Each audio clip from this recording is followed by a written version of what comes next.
Bienvenue au Starter du jour pour bien démarrer sa journée. Aujourd'hui, ferez-vous la bonne chose? Prendrez-vous la bonne décision quand c'est difficile?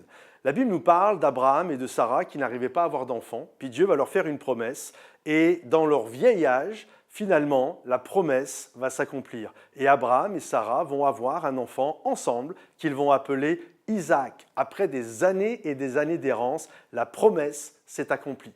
Puis quelques années après, Dieu va demander quelque chose de surprenant à Abraham. Il va lui dire « Donne-moi ton fils, ton unique. Offre-moi-le en sacrifice. » Et là, on peut se poser la question, en tout cas, moi je me poserais la question, qu'est-ce que j'aurais fait suite à une recommandation, à une injonction comme ça?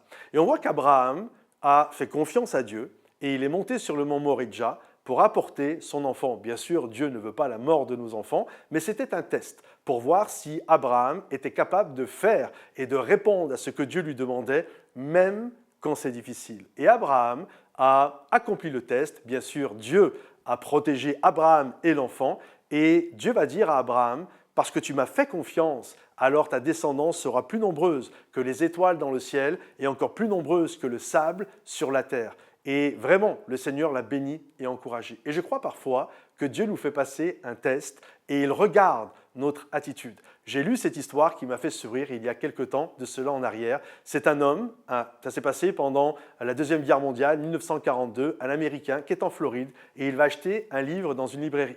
Et puis il va apercevoir, c'est un livre d'occasion, des annotations et il va être touché par la personne qui écrit ces annotations, par son esprit, son intelligence, et derrière il va voir le nom à qui ce livre appartenait autrefois, une personne du nom de Holly.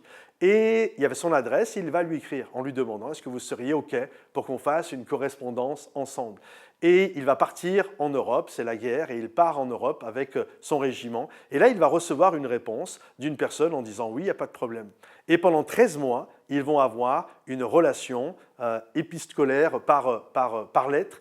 Et lorsque cet homme est rentré aux États-Unis, il devait s'arrêter à New York, là où habitait Holly. Il ne savait pas du tout à quoi elle ressemblait, il ne savait pas son âge, et il lui a demandé d'être là pour qu'il puisse faire connaissance. Et lui, c'était un jeune homme, et il espérait que ça soit une jeune fille. Et lorsqu'il est arrivé à New York, il descend du bateau, il ne savait pas comment il allait la reconnaître, et elle lui avait dit « Tu me reconnaîtras, je porterai une rose rose ». Et lorsqu'il est arrivé, il voit une jeune femme très belle, dans son âge, vraiment la fille qui lui plaît. Et là, il est tout content et hop, elle passe à côté de lui. Et là, il est déçu. Puis il se dit, c'est vrai, elle n'avait pas de rose. Et là, il voit au loin une dame dans la petite cinquantaine. Et il fait bonne figure. Il ne dit rien. Il va vers la dame. Et bonjour, j'imagine que vous êtes Holly.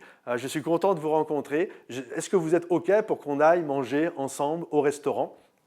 Dans sa tête, il s'est dit « C'est une belle personne, au moins je peux faire connaissance avec elle. » Et là, la dame l'a regardé et lui a dit ceci « Écoute, jeune homme, je ne sais pas ce qui se passe là, mais la jeune fille que vous venez de croiser m'a donné cette rose. Et elle m'a dit que si vous m'invitiez au restaurant, qu'elle vous attendait au café en face de la rue. » Voyez-vous, c'était un test. Et je crois qu'avec Dieu, parfois, il y a des tests. Que ferez-vous quand c'est difficile ? Si nous avons la bonne attitude, je crois toujours que Dieu nous attendra au café d'en face et qu'il y a plein de magnifiques choses qui nous attendent. Alors faites-lui confiance. Que Dieu vous bénisse, les amis. Pensez à liker la vidéo, partagez un maximum, mettez-nous des commentaires et pour plus de ressources, rendez-vous sur momentumsansfrontières.com. Que Dieu vous bénisse et à bientôt. Bye bye.